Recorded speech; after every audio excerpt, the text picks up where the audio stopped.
નમસ્કાર. આજે આપણે કેળવણીના હેતુઓ આધારિત 25 પ્રશ્નોનો અભ્યાસ કરીશું. તો જોઈએ આપણે પ્રશ્ન 1. કેળવણીનો સૌથી મહત્વનો અને પાયાનો હેતુ કયો ગણાય છે? તો અહીંયા ઓપ્શન આપેલા છે: શારીરિક વિકાસ, સર્વાંગી વિકાસ, માત્ર જ્ઞાન પ્રાપ્તિ કે પછી આર્થિક ઉપાર્જન. તો અહીંયા આપણો સાચો જવાબ છે ઓપ્શન બી, સર્વાંગી વિકાસ. પછી આપણે જોઈએ પ્રશ્ન નંબર 2. સ્વામી વિવેકાનંદના મતે કેળવણીનો મુખ્ય હેતુ શું છે? તો અહીંયા ઓપ્શન આપેલા છે: માણસ બનાવવો એટલે કે મેન મેકિંગ, નોકરી મેળવવી, ડિગ્રી પ્રાપ્ત કરવી કે પછી વિદેશ ભ્રમણ. તો અહીંયા એનો સાચો જવાબ છે ઓપ્શન એ, માણસ બનાવવો એટલે કે મેન મેકિંગ. પછી આપણે જોઈએ પ્રશ્ન નંબર 3. કેળવણીનો વૈયક્તિક હેતુ શેના પર ભાર મૂકે છે?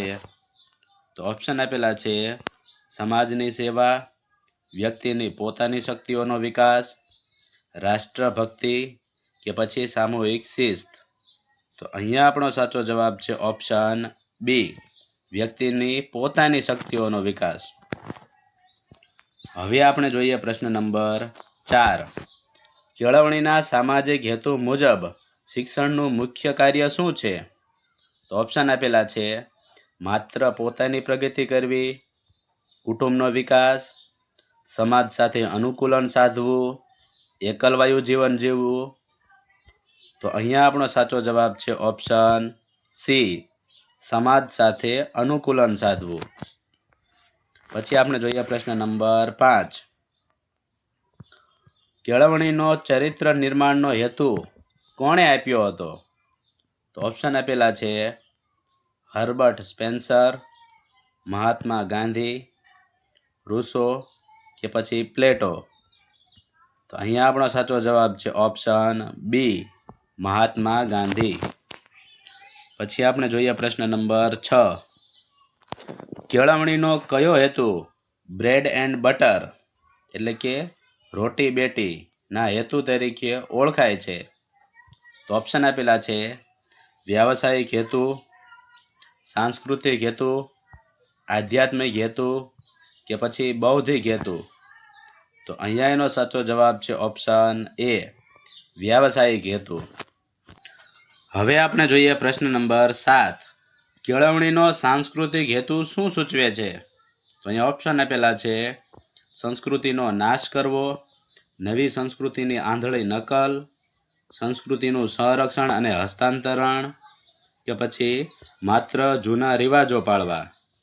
તો અહીંયા એનો સાચો જવાબ છે ઓપ્શન સી, સંસ્કૃતિનું સંરક્ષણ અને હસ્તાંતરણ. હવે આપણે જોઈએ પ્રશ્ન નંબર 8. લોકશાહી દેશમાં કેળવણીનો કયો હેતુ સૌથી વધુ મહત્વનો છે? તો અહીંયા ઓપ્શન આપેલા છે: આજ્ઞાકારી પ્રજા તૈયાર કરવી, જાગૃત નાગરિકત્વનું ઘડતર, માત્ર નેતા બનવું કે પછી કરવેરા ભરવા. તો અહીંયા એનો સાચો જવાબ છે ઓપ્શન બી, જાગૃત નાગરિકત્વનું ઘડતર. હવે આપણે જોઈએ પ્રશ્ન નંબર 9. કેળવણીના જ્ઞાન પ્રાપ્તિના હેતુની મુખ્ય મર્યાદા શું હોઈ શકે? તો આપણે ઓપ્શન જોઈ લઈએ. તે બુદ્ધિ વધારે છે, તે માત્ર માહિતીનો સંગ્રહ બની શકે, તે પરીક્ષામાં ઉપયોગી છે કે પછી તે પુસ્તકો દ્વારા મળે છે. તો અહીંયા એનો સાચો જવાબ છે ઓપ્શન બી, તે માત્ર માહિતીનો સંગ્રહ બની શકે. પછી આપણે જોઈએ પ્રશ્ન નંબર 10.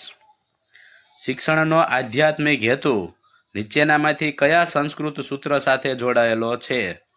તો ઓપ્શન આપેલા છે: સા વિદ્યાયા વિમુક્તયે, વિદ્યા વિનયેન શોભતે, જ્ઞાનમ પરમ ધર્મમ કે પછી સત્યમેવ જયતે. તો અહીંયા એનો સાચો જવાબ છે ઓપ્શન એ, સા વિદ્યાયા વિમુક્તયે. હવે આપણે જોઈએ પ્રશ્ન નંબર 11. નવી શિક્ષણ નીતિ એટલે કે NEP 2020 માં કયા કૌશલ્ય પર વધુ ભાર મૂકવામાં આવ્યો છે?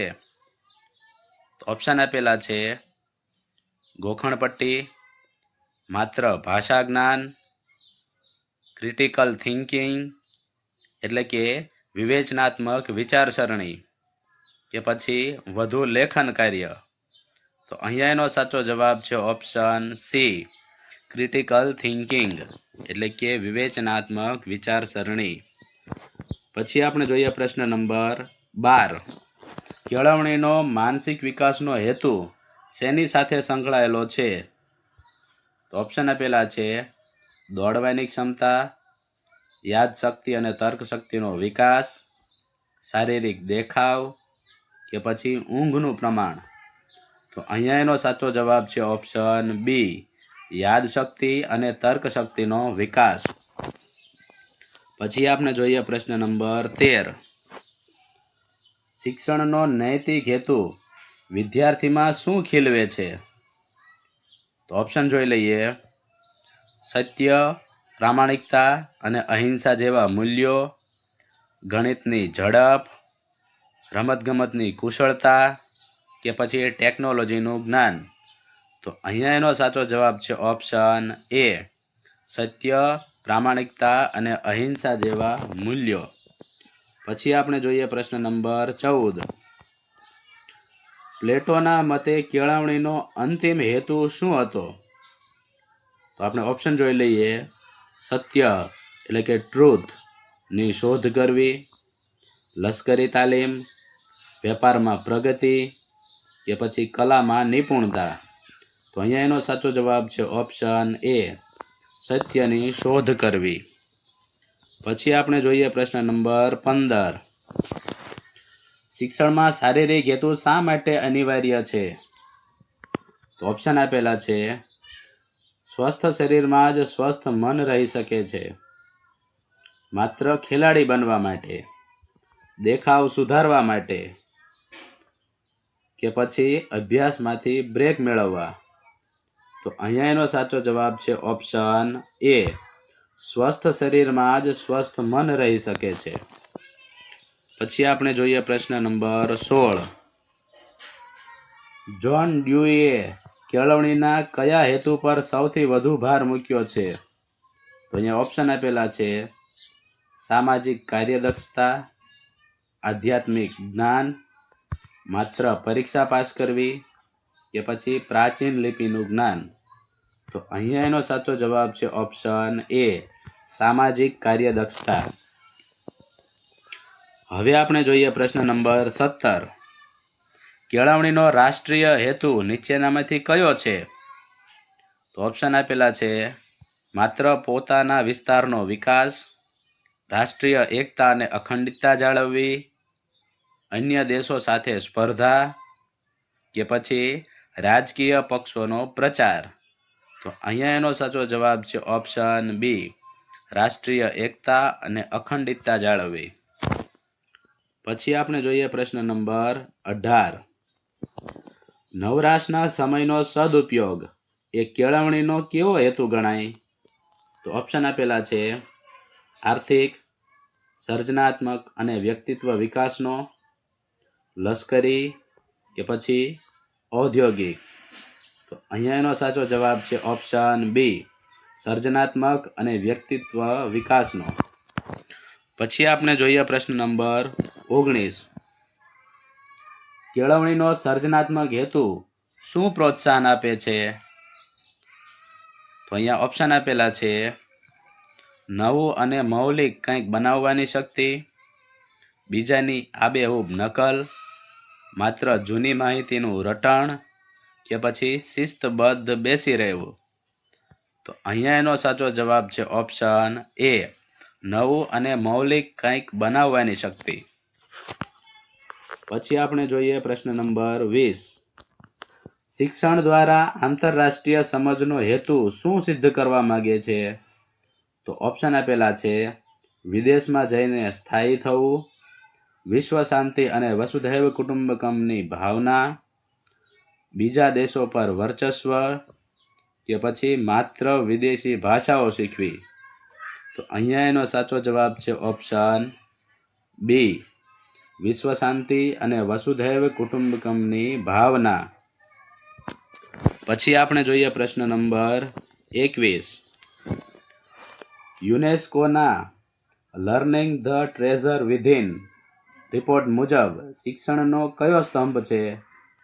તો અહીંયા ઓપ્શન આપણને આપેલા છે: જાણવા માટે શીખવું, કરવા માટે શીખવું, સાથે રહેવા માટે શીખવું, કે પછી આપેલ તમામ.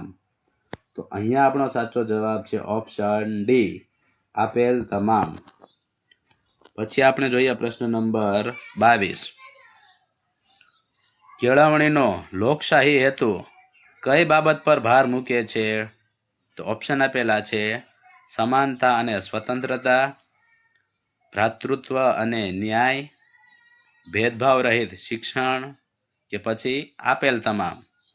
તો અહીંયા એનો સાચો જવાબ છે ઓપ્શન ડી, આપેલ તમામ. પછી આપણે જોઈએ પ્રશ્ન નંબર 23. કેળવણીના હેતુઓ નક્કી કરવામાં સૌથી પ્રબળ પરિબળ કયું છે? તો ઓપ્શન આપેલા છે: શાળાનું મકાન, સમાજની જરૂરિયાત અને તત્વજ્ઞાન, પાઠ્યપુસ્તકોની કિંમત, કે પછી રમતગમતના સાધનો. તો અહીંયાનો સાચો જવાબ છે ઓપ્શન બી, સમાજની જરૂરિયાત અને તત્વજ્ઞાન. પછી આપણે જોઈએ પ્રશ્ન નંબર 24.